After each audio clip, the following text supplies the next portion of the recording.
یہ ایک کویسچن یہ کیا تھا کہ یہ مشروط حلالہ کرنا کیسا ہے، کہ اگر کوئی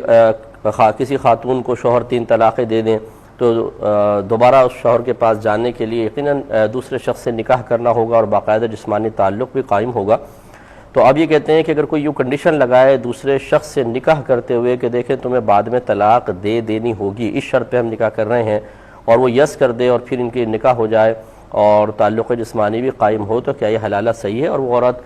اس کی طلاق دینے کے بعد عدت گزارنے کے بعد پہلے شوہر کے لیے حلال ہوگی یا نہیں؟ اور ایک انہوں نے کہا ہے کہ بعض لوگوں نے حلالہ سینٹرز کھول لیے ہیں اور اس میں باقاعدہ دعوت دیتے ہیں کہ حلالہ کرنا ہو تو ادھر آ جائیں، کیا حکم شرع ہوگا؟ لیکن پہلی بات تو یہ کہ بعض لوگ حلالہ کو غلط مفہوم میں لے جاتے ہیں اور اس کو مشروط کا ہی تصور دینے کی کوشش کرتے ہیں، حالانکہ حلالہ دراصل ایک طریقہ کار کا نام ہے، ایک پروسیس کا نام ہے کہ جس سے گزر کر عورت اپنے پہلے شوہر کے لیے حلال ہوتی ہے، اور اس صورت میں کہ جبکہ شوہر اس کو 3 طلاقیں دے چکا ہوتا ہے۔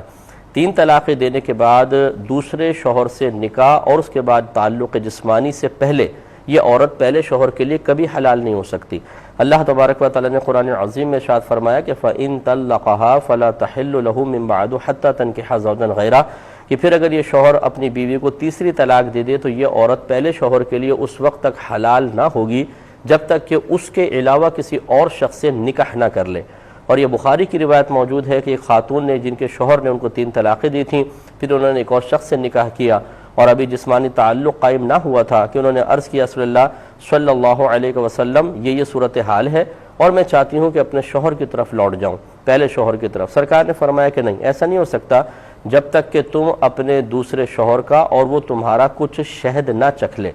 تو ہمارے آقا صلی اللہ علیہ وسلم نے حیا اور شرم کی وجہ سے کنایہ لفظ استعمال کیا، مراد یہی تھا کہ جب تک تعلق جسمانی قائم نہ ہوگا پہلے شوہر کے لیے حلت پیدا نہیں ہو سکتی ہے۔ اس کا مطلب یہ ہے کہ حلالہ فی نفسی کوئی گندی یا بری شے نہیں ہے، باقاعدہ عورت ایک شخص سے نکاح کرتی ہے، گواہوں کی موجودگی میں ہے، پھر وہ شخص اپنی مرضی سے اس کو طلاق دیتا ہے، پھر وہ پہلے شخص کے پاس آتی ہے، لیکن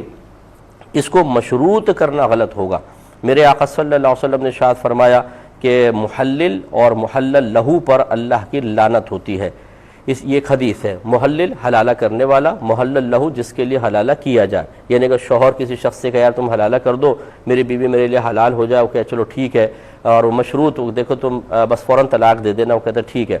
تو علماء کرام نے اس حدیث کے 2 محمل رکھے ہیں، 2 مفہوم رکھے ہیں کہ یہ کب اللہ کی لعنت نازل ہوتی ہے۔ ایک یہی کہ شرط ٹھہرا لیا جائے کہ جیسے تمہارا جسمانی تعلق ہوگا اس کے بعد تم طلاق دے دو گے، یا دوسرا پیسے لیے جائیں کہ کوئی شخص کہے کہ میں حلالہ کر دیتا ہوں لیکن مجھے اتنے پیسے دے دو میں حلالہ کر دوں گا، تو اجرت لے کے کیا جائے یا مشروط ٹھہرا لیا جائے، یہ نبی کریم صلی اللہ علیہ وسلم نے منع فرمایا۔ لیکن سوال یہ پیدا ہوتا ہے کہ کیا اگر کوئی مشروط ٹھہرا کر یا اجرت کے ساتھ بھی حلالہ کرے تو کیا پہلے شوہر کے لیے حلت ثابت ہوگی کہ نہیں ہوگی؟ تو فقہاء کرام نے واضح طور پہ لکھا ہے کہ حلت تو اس صورت میں بھی ثابت ہو جائے گی، لیکن یہ شرط ٹھہرانا یا اجرت لینا اجرت دینا یہ مکروہ تحریمی ہے، یعنی حرام کے نزدیک ہے۔ لیکن بعض اوقات ایسا ہوتا ہے کہ فعل بظاہر حرام ہوتا ہے لیکن اس کا نتیجہ بالکل طیب اور حلال ہوتا ہے، جیسے خدا نخواستہ کوئی وعدہ سود پہ قرضہ لے لے اور وعدہ سود پہ قرضہ لینے کے بعد اس سے کوئی جائز کاروبار کرے اور اس سے جو نفع حاصل ہوگا وہ اس کے لیے طیب اور حلال ہوگا، اگرچہ یہ پروسیس اس کا حرام تھا کہ اس نے یہ وعدہ کیا کہ تم مجھے قرضہ دے دو، میں اس پہ اتنا تمہیں خواہ پروفٹ دے دوں گا، تو یہ قرض کے اوپر جو بھی پروفٹ لیا جائے وہ سود ہوتا ہے۔ تو وعدہ سود کا یہ عمل حرام ضرور ہے لیکن اس سے جائز کاروبار سے حاصل ہونے والے حلال اور طیب نفع پہ کوئی فرق نہیں پڑے گا۔ تو خلاصہ کلام یہ ہے کہ مشروط نہیں ہونا چاہیے، بغیر شرط کے اشارتاً کنایتاً سمجھا دیا جائے، بس اتنا صحیح ہے، لیکن اگر کوئی مشروط بھی کرے گا تو بہرحال یہ عورت پہلے والے کے لیے حلال ہو جائے گی۔